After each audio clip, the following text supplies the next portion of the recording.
Buenos días.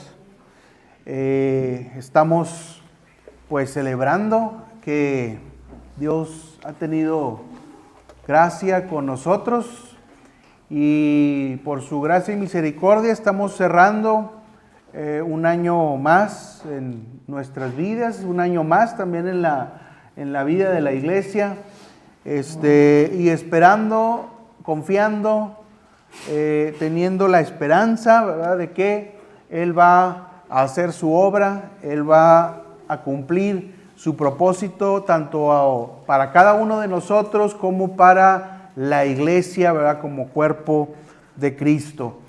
Bueno, llega el tiempo de la predicación, hermanos, la última predicación del año, y quisiera que abrieran sus Biblias en Hebreos capítulo 10, versículo 23.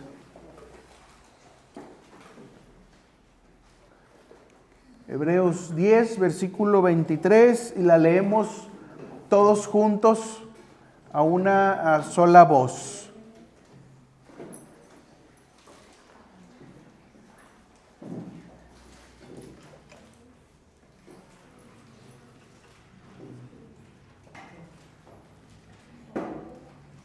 Espero que, creo que la mayoría ya lo tiene por ahí. Ya van a asistir aquí a algunos hermanitos para que lo tengan.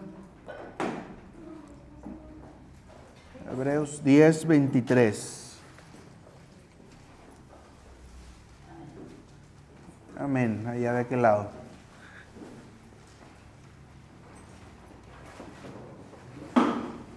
Listo, creo que ya. Muy bien, vamos a leerlo todos juntos, Hebreos 10, 23. Mantengamos firme, sin fluctuar, la profesión de nuestra esperanza, porque fiel es el que prometió. Amén. Vamos a orar para entregar a Dios este último mensaje del año y que sea el Espíritu Santo el que nos enseñe en esta mañana. Vamos a orar. Señor, te damos gracias, Señor, por este momento, Señor. Gracias porque hasta aquí nos has ayudado, hasta aquí, Señor, has permanecido con nosotros. Gracias, Señor, te damos por los mensajes, por las enseñanzas, Señor, que nos has dado. Y en este momento te pedimos, Señor, para cerrar este año, tu bendición, Señor, para este mensaje, Señor. Toma control, Señor, de este mensaje. Que sea tu voluntad, que sea tu palabra, Señor, la que esté hablando en este momento. Señor, enséñanos, muéstranos, Señor, todas las cosas que tenemos que aprender, todas las cosas que tenemos que recordar. Padre Santo, te pedimos, Señor, que nos sigas, Señor, acompañando, Señor, con tu Santo Espíritu, que es nuestro Maestro, Señor. Gracias, Señor, te damos todo en el nombre de Jesús. Amén. Muy bien. Fíjense que la vez pasada que predicábamos aquel sermón de la esperanza, se me olvidó comentarles que era la primera parte, ¿verdad? Y iba a haber una segunda parte, ¿verdad? Porque era Navidad, ¿verdad? Y luego, pues para cerrar el año, la segunda parte de esa temática, ¿verdad?, que estábamos manejando. Y en aquel mensaje estábamos hablando de distinguir o aprender a distinguir entre la verdadera y la falsa esperanza, ¿verdad? Considerando que nuestra esperanza realmente está personificada en la figura de Jesucristo. Entonces, por lo tanto, todo lo demás que llamemos esperanza debe estar unida a esta verdad que Jesucristo nos enseña. Y ahí distinguíamos lo verdadero para luego poder decir lo que era falso. Ahora, la idea es cómo infundir esperanza, tanto en nosotros mismos como en otras personas, ¿verdad?, que nos acompañen en el camino de nuestra vida. Cómo infundir esperanza, cómo promovemos, por decirlo así, ¿verdad?, la esperanza.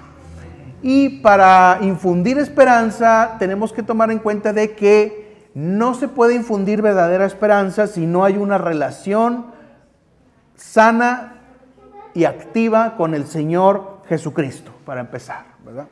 Esa es la base, esencial, ese es el cimiento para poder infundir esperanza tanto en nosotros como en los demás.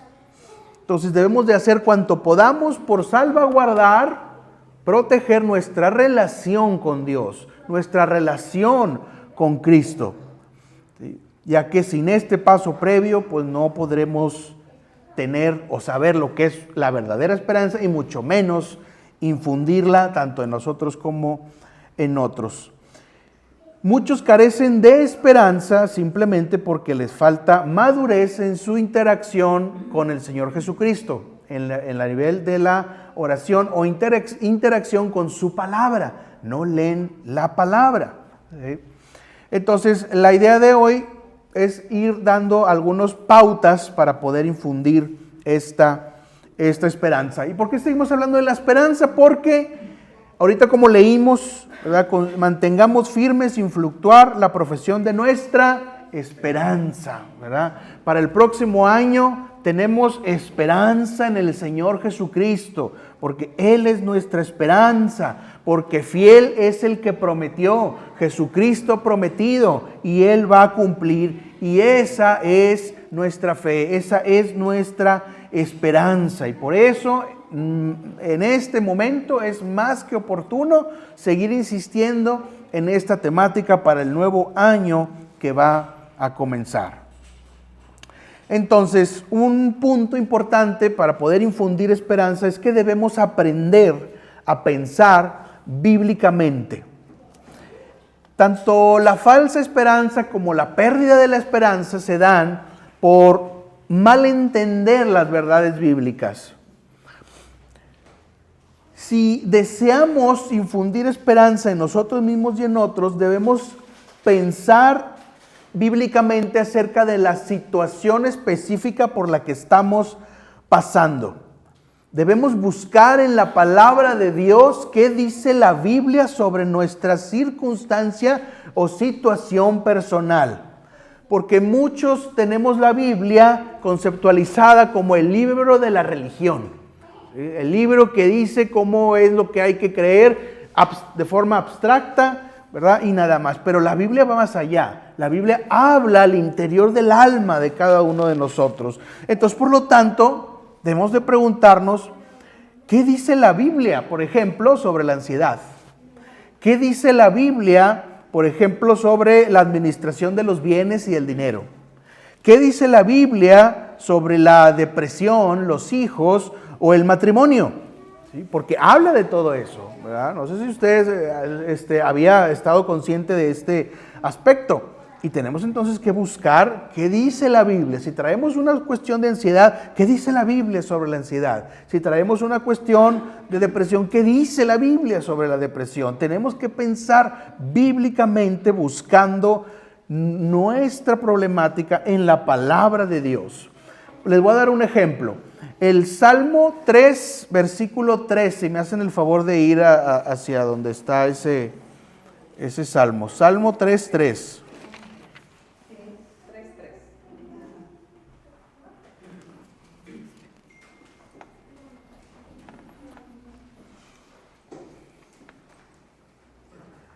Salmo capítulo 3, versículo 3.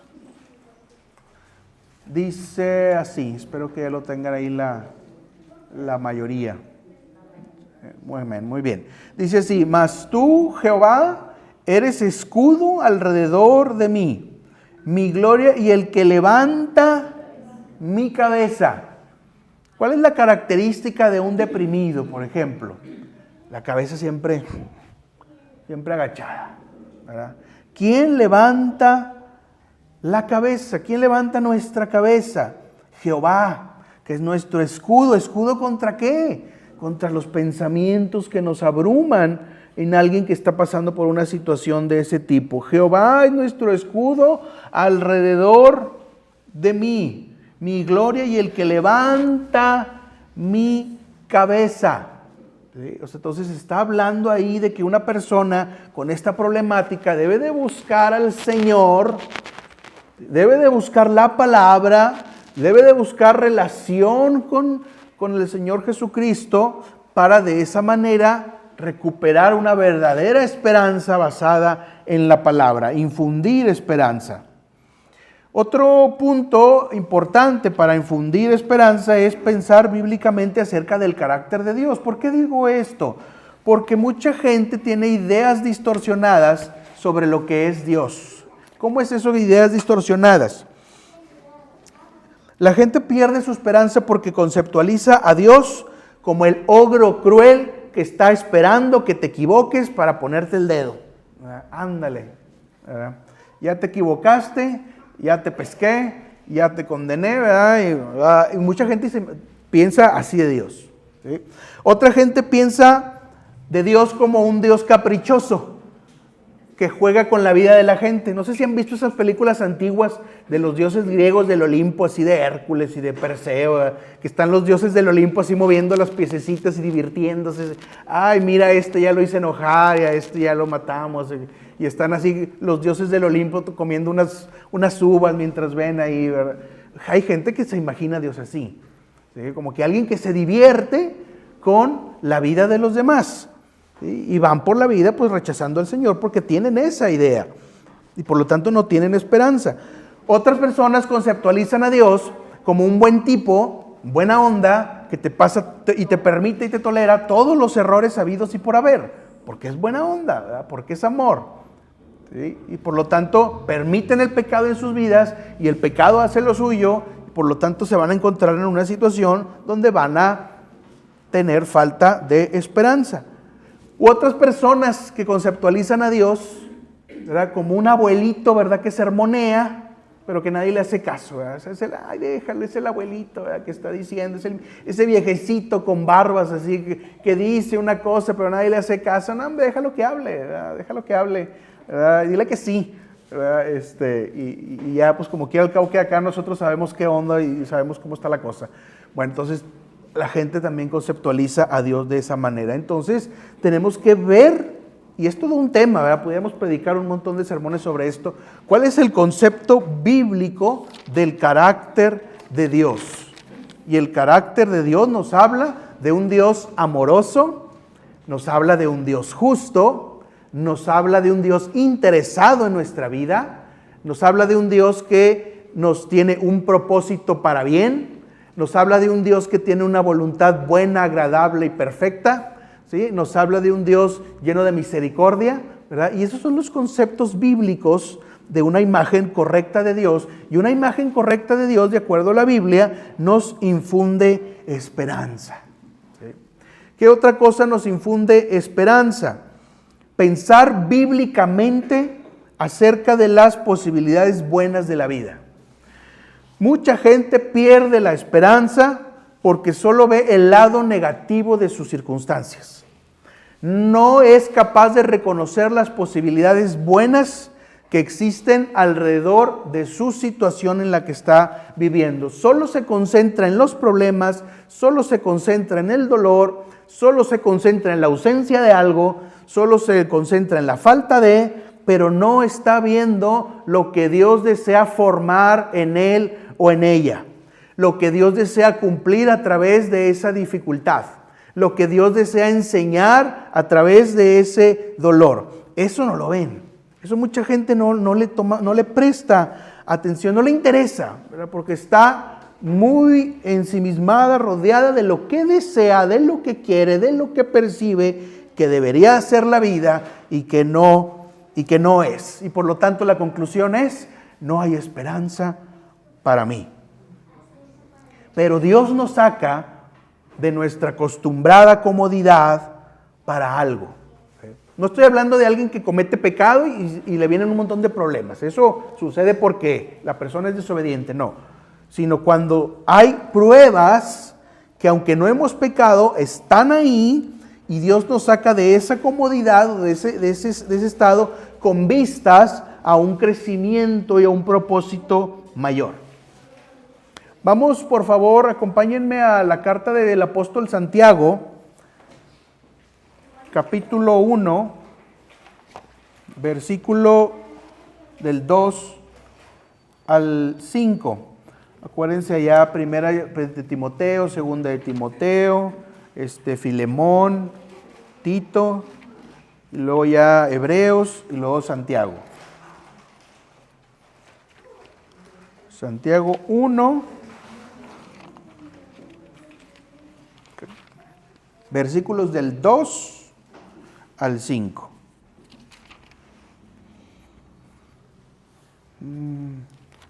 1 del 2 al 5. Dice, es importante que veamos esta palabra del apóstol Santiago. Dice, hermanos míos, tened por sumo gozo cuando os halléis en diversas pruebas, sabiendo que la prueba de vuestra fe produce paciencia.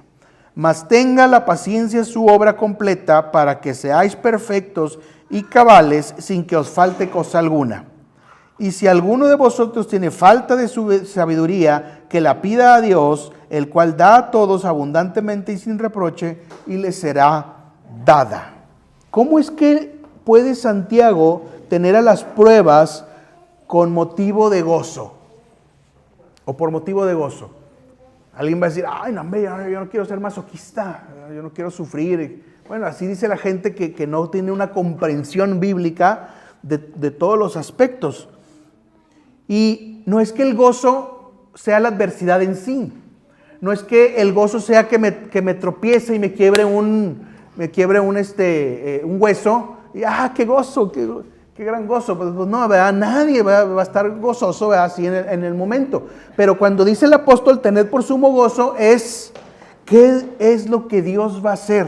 El gozo en sí está en la espera de los resultados de lo que Dios va a hacer, la esperanza. El gozo está en que Dios está en control de todas las circunstancias. El gozo está en el hecho de que el Señor va a hacer que todo obre para bien para todos aquellos que aman a Dios, ¿verdad? Como dice su palabra.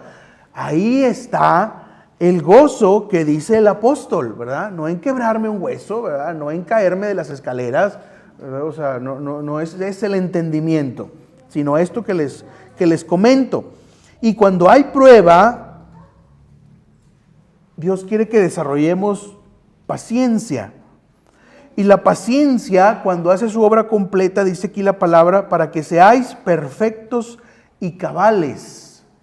Y para poder detectar esto, necesitamos sabiduría. Y si alguno de vosotros tiene falta de sabiduría, ¿por qué Dios me está haciendo pasar esto? Las preguntas. ¿Por qué Dios quiere que viva esto? ¿Qué es lo que Dios quiere que haga con respecto a esto? Sabiduría, pídala a Dios, pídala. El cual da a todos abundantemente y sin reproche. ¿Sí? Sin embargo, cometemos el error de concentrarnos en, ay, Diosito, que se me pase, que quítame esto, por favor, quítamelo, ¿verdad? Sí, y bueno, está bien, o sea, no significa que eso sea malo, ¿verdad? Pero también perdemos de vista integralmente lo que Dios quiere hacer en nuestra vida para cumplir el propósito que Él quiere, hacia el cual nos quiere guiar. Muy bien. También, para infundir esperanza, debemos pensar bíblicamente acerca de los recursos divinos. Les voy a citar algunos pasajes, no es necesario que los busquen, pero para poder dar el ejemplo concreto. Recursos divinos. Por ejemplo, dice la palabra, en todas estas cosas somos más que vencedores por medio de aquel que nos amó. Romanos 8:37. Recurso divino, recurso espiritual, recurso sobrenatural. Poderoso es Dios para hacer que en vosotros abunde toda gracia. 2 Corintios 9:8. En nosotros abunde el gracia. O en medio de la prueba, como decíamos en el mensaje pasado, todo lo puedo en Cristo que me fortalece. Filipenses 4:13. No enfrentaremos solos la circunstancia. Tenemos un recurso y ese recurso es sobrenatural. Ese recurso es divino. Ese recurso es la ayuda de Dios. Ese recurso es la ayuda del Padre porque nosotros somos sus hijos. Sin embargo, sucede muchas veces que estamos tan acostumbrados a resolver las cosas siempre por nuestros propios medios y tener nuestro plan A, B, C y D, que no somos a veces capaces de descansar en el recurso divino y sobrenatural. Y nos han metido tanto en la cabeza durante tantos años frases como que no, hombre, me dejaron a la buena de Dios, ¿verdad? Y esas frases designan que el desamparo total. Cuando uno dice, me dejaron a la buena de Dios, me dejaron desamparado completamente. Entonces asociamos creer exclusivamente en Dios para solucionar algo con desamparo. Entonces no usamos nuestros recursos divinos, no confiamos en que Dios está trabajando y Dios está moviendo y Dios está oyendo. Y que esto es algo sobrenatural que actúa en nuestras vidas. Y entonces adoptamos la filosofía de a la buena de Dios. No, es que tengo que tener mi plan, tengo que tener mi recurso, tengo que tener mi contacto, tengo que tener mi guardadito, tengo que tener mi propiedadcita, mi casita, porque no puedo quedar a la buena de Dios. ¿Sí? Entonces usamos mal estas frases como si Dios fuera, o estar a la buena de Dios fuera el más terrible de los abandonos y desamparos que hay en la vida. Entonces estas frases nos quitan la esperanza, no nos ayudan a infundir en nosotros mismos esperanza cuando necesitamos en las situaciones concretas de la vida. También tenemos que pensar bíblicamente acerca de la naturaleza y causa del problema. Fíjense que no sé si lo van notando, vamos hablando de que nuestras circunstancias, la Biblia, la palabra, nos habla de ellas y tenemos que empezar a pensar bíblicamente sobre eso. Entonces, también tenemos que pensar bíblicamente acerca de la naturaleza y causa de nuestros problemas. Y en este ámbito, a veces nos casamos demasiado con un diagnóstico psicológico. Muchas personas pierden la esperanza porque se apegan extremadamente a un diagnóstico que un psiquiatra o un psicólogo ya decretó. No, es que eres bipolar. Y entonces la gente que asume toda su identidad con ese diagnóstico, soy bipolar. ¿Sí? Toda la plenitud de su identidad, ¿sí? Descansando en el diagnóstico de un psicólogo. Soy depresivo. Soy neurótico. Como si el hecho de neurótico, bipolar o depresivo fuera parte inherente de mi propio ser integral y prácticamente llevara como apellido, ¿verdad?, alguna de estas palabras. Juan Sánchez bipolar, ¿verdad? Porque soy bipolar, ¿verdad? Sí soy, ¿verdad? O sea, el nivel más alto de identidad, ¿sí? Pues obviamente, se podrá tener cualquier problemática, pero la identidad principal es la identidad de hijo de Dios. ¿Sí? La identidad principal es que soy redimido. La identidad principal es que el Señor Jesús murió por nuestros pecados y fue molido por nuestras enfermedades incluso, dice la palabra. Entonces, por lo tanto, no puedo tener esperanza porque hablo de mi enfermedad. Es que es mi enfermedad, es que me comporto así porque mi enfermedad me hace comportarme así. Porque mi personalidad me hace comportarme así. Y con estas palabras ya anulo todo margen de responsabilidad que tengo de mi propia persona. Es que no puedo porque es mi enfermedad. Ella me guía, ¿verdad?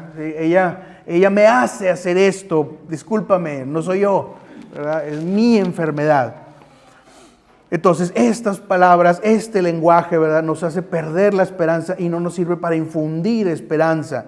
Entonces, por lo tanto, tenemos que pensar bíblicamente sobre las causas del problema y donde el problema básicamente siempre va a estar ligado directa o indirectamente con el pecado. Dice Juan 1, 29, si me acompañan a verlo, el Evangelio de Juan. Juan capítulo 1, versículo 29, una frasecita.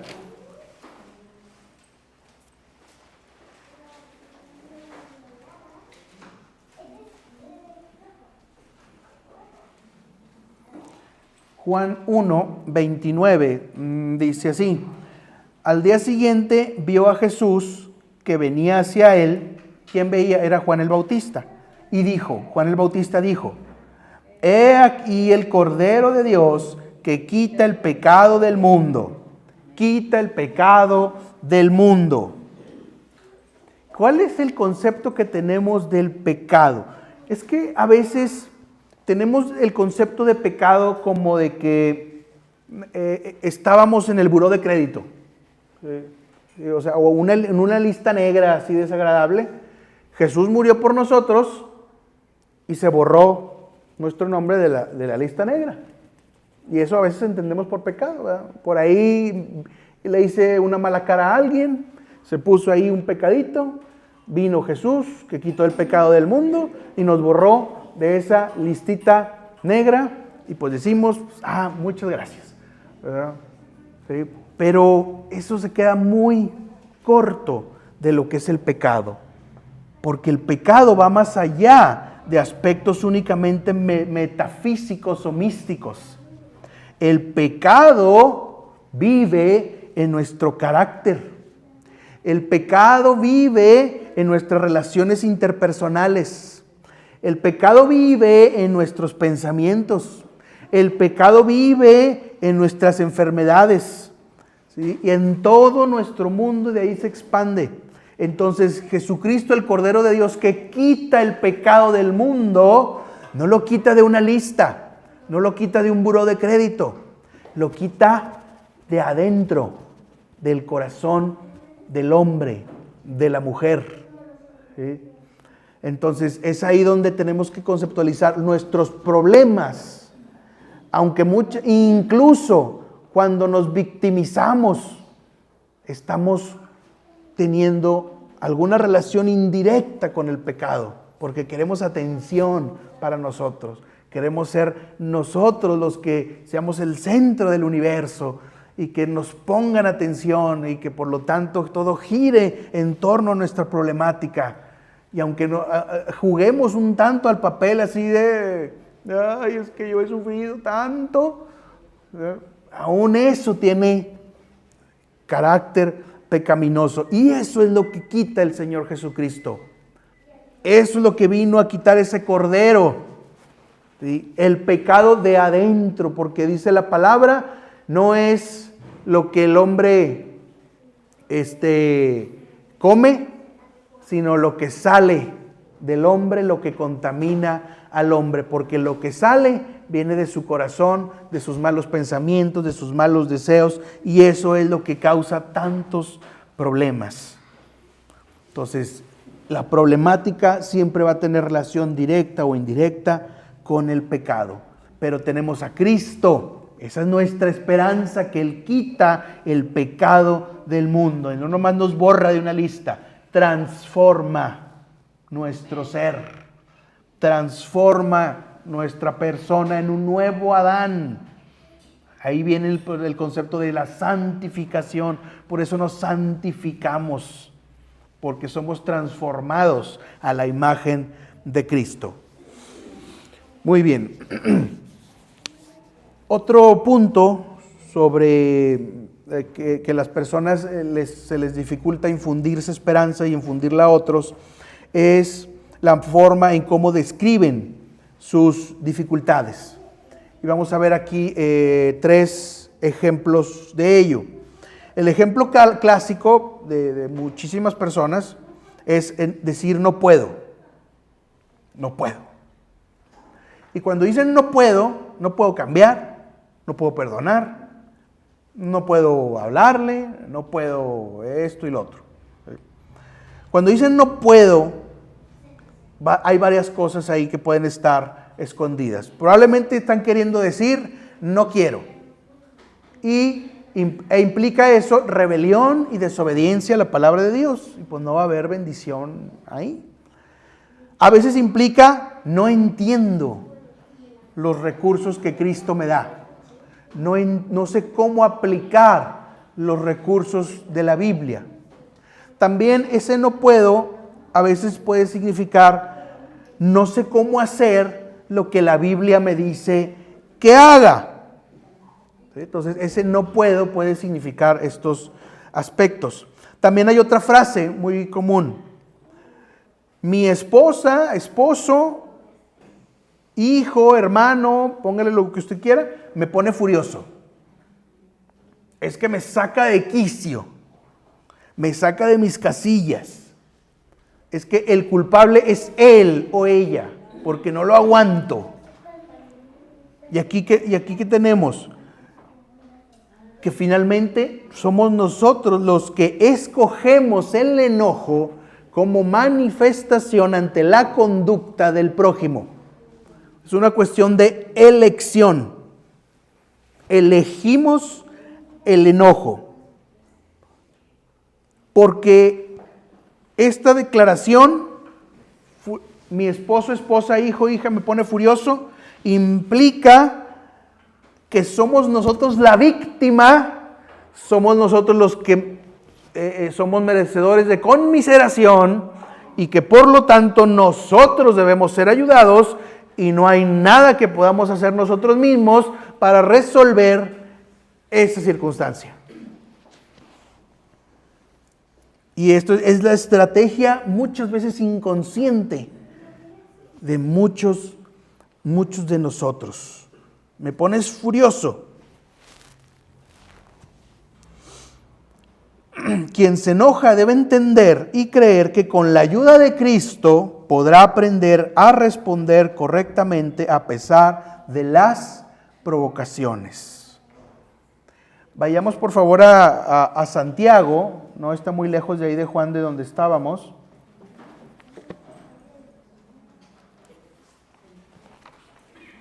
Santiago 1, versículo 19 al 21.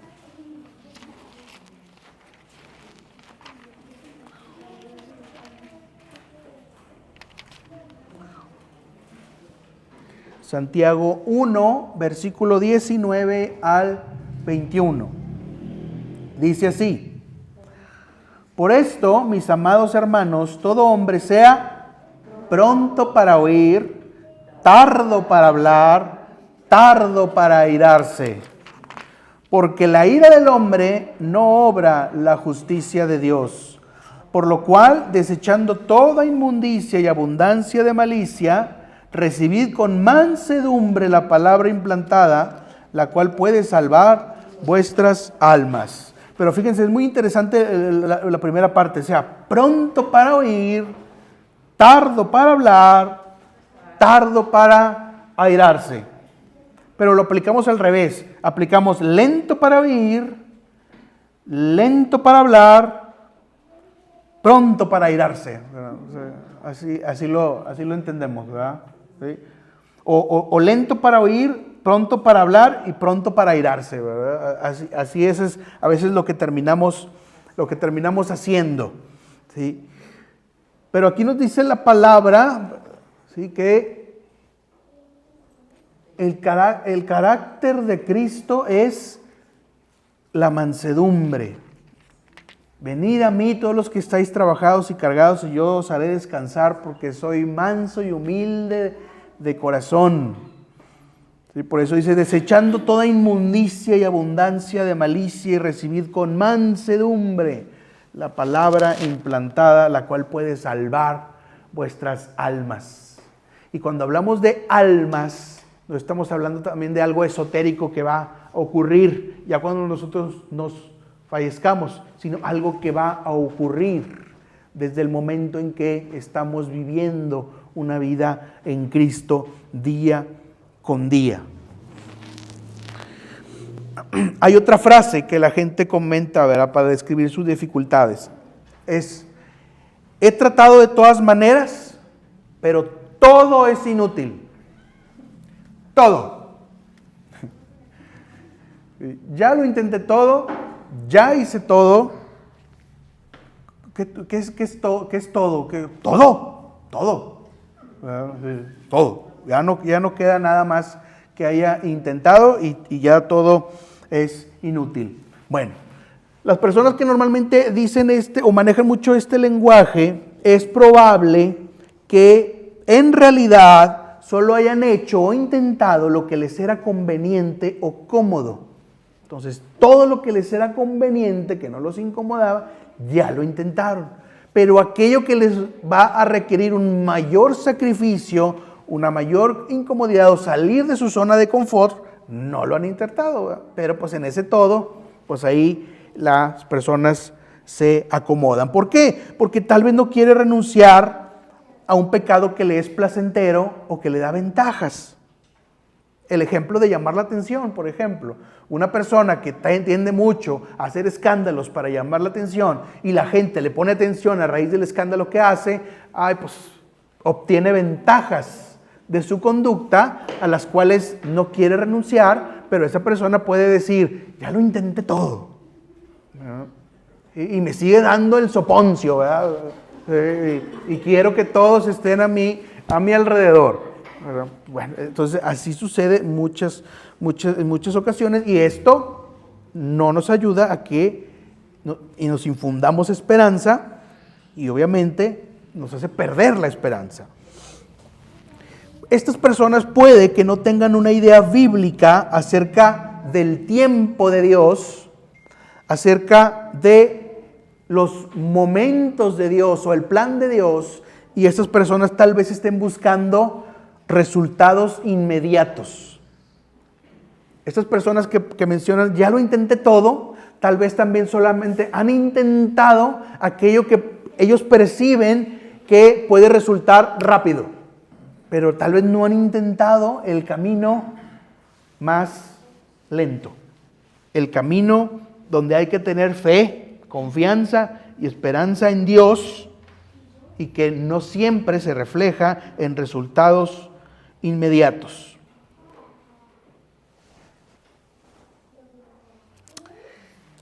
Finalmente, debemos aprender a tomar de la palabra de Dios ejemplos piadosos o ejemplos positivos, ¿verdad?, para ponerle una palabra más común.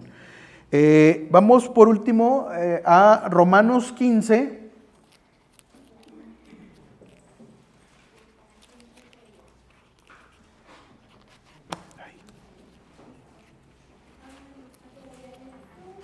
Romanos 15, versículo 4.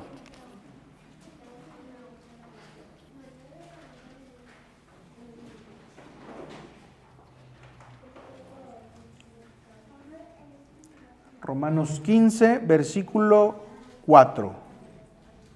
Dice así: porque las cosas que se escribieron en el pasado para nuestra enseñanza se escribieron a fin de que por medio de la paciencia y de la consolación de las Escrituras tengamos esperanza. Pudiera ser todo un tema, ¿verdad?, sobre este pedacito y los nombres que les voy a mencionar. Porque, por ejemplo, dice la palabra, lo que vivió Abraham, el anciano que tuvo un hijo, se escribió para que nosotros tengamos esperanza y consolación en las Escrituras. Moisés, el tartamudo, que no quería aceptar la misión que Dios le encomendaba, que decía, elige a otro, a mí no. Él lideró un pueblo, escrito para infundirnos esperanza.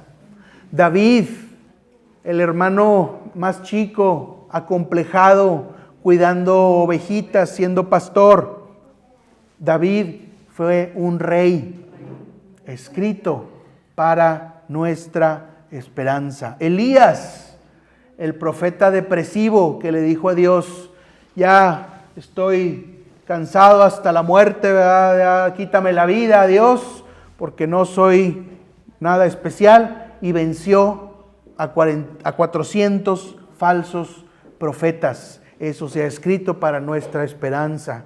Jonás, el enojón, el profeta enojón neurótico, ¿verdad?, que predicó en una ciudad pagana que fue Nínive, y la ciudad se arrepintió y se convirtieron al Señor. Eso está escrito para nuestra esperanza. La vida del propio Cristo mismo, que nació, predicó, murió y resucitó y está a la diestra del Padre. Su vida está puesta, está escrita, porque Él mismo es nuestra esperanza. Entonces, aprendamos a ver los casos, los ejemplos de esperanza. Para hacer una recapitulación, debemos pensar bíblicamente en general, en todos los aspectos de nuestra vida. Debemos pensar bíblicamente sobre el carácter de Dios, pensar bíblicamente sobre lo que nos está pasando en nuestra vida, pensar bíblicamente que tenemos recursos divinos que podemos echar mano. Debemos pensar bíblicamente acerca de la naturaleza y causa de nuestro problema, que siempre hay un pecado, pero el pecado lo quita el Cordero de Dios, que para eso vino a este mundo. Debemos estar atentos a nuestro lenguaje. ¿Cómo usamos las palabras para expresar nuestros problemas o nuestras incapacidades? Debemos proveer también, echar mano, pensar bíblicamente, o más bien, ver en la Biblia los ejemplos de aquellas personas que también tuvieron dificultades como nosotros y que sin embargo Dios les dio la victoria. Todo esto con el fin de infundir esperanza, porque sin la esperanza tenemos un panorama muy difícil. Tenemos un panorama sombrío, tenemos un panorama oscuro. Si nos pasamos 2 horas viendo las noticias, vamos a terminar como unas personas sin esperanza. No, hombre, ya no se puede hacer nada. Ya a la perdición nos vamos todos así, nos vamos a empezar a matar, ¿verdad? Así con pistolazos y cuánta cosa y tanta maldad. Esa es la conclusión a la que va a llegar. Si se casa con esa versión que las noticias le dan. Pero por eso la Biblia nos habla de una esperanza, de otra posibilidad en Cristo, que es nuestra esperanza. Y en este año que inicia, en este año que va a empezar, mantengamos firme nuestra fe y nuestra esperanza en aquel que es fiel, porque fiel es el que prometió, dice la Escritura. Entonces, que el Señor infunda aliento y esperanza en nuestras vidas en este año que va a comenzar, que infunda aliento y esperanza para obedecerle, para hacer su voluntad, para cumplir su propósito, que infunda aliento y esperanza para ver un panorama en fe distinto del que nos presenta el mundo, los medios, las películas, del mundo que vemos incluso en nuestra propia familia. Entonces necesitamos ir a la Escritura y a la comunión con Cristo para renovar día con día esa esperanza verdadera, bíblica, que Dios quiere que tengamos, porque fiel es el que prometió. Vamos a ponernos de pie, hermanos, para orar un momento.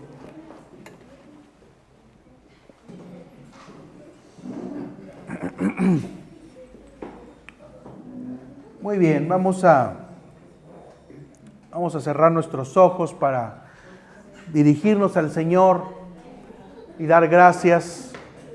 Vamos primero a dar gracias por este tiempo, este año y luego al final, todos reunidos, hacemos una oración para entregarle a Dios el próximo año. Pero por lo pronto vamos a dar gracias. Señor, te damos gracias, Señor, por este mensaje. Te damos gracias, Señor, porque hasta aquí nos has ayudado. Te damos gracias porque hasta aquí has estado con nosotros. Te damos gracias porque nos liberaste, Señor, de accidente, de enfermedad, de maldad, Señor, que hay en el mundo. Y hoy podemos dar testimonio de ello, Señor, en este lugar. Gracias, Señor, por todas las bendiciones que nos diste este año.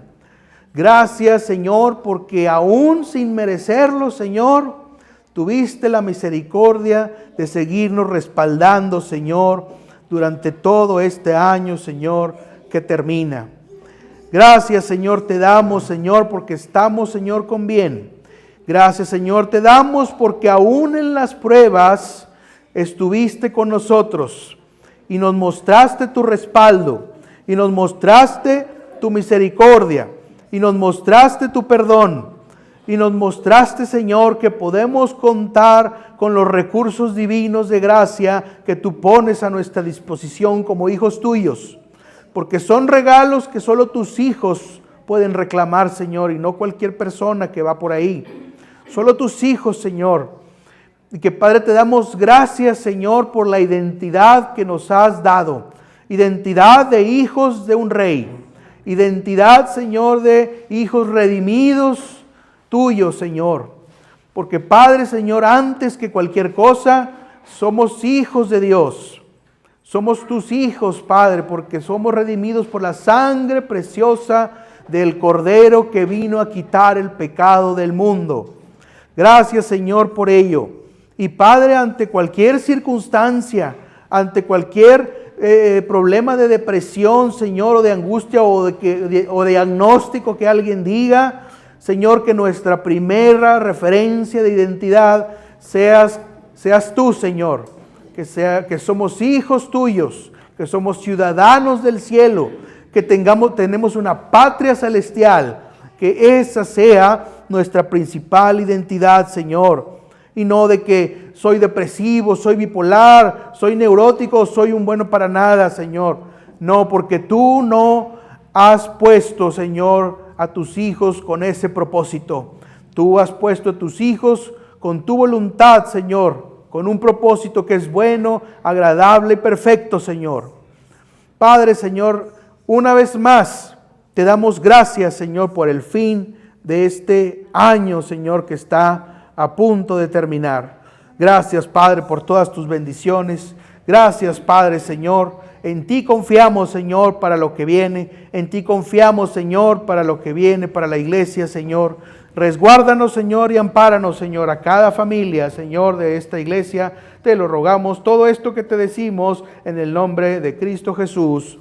Amén.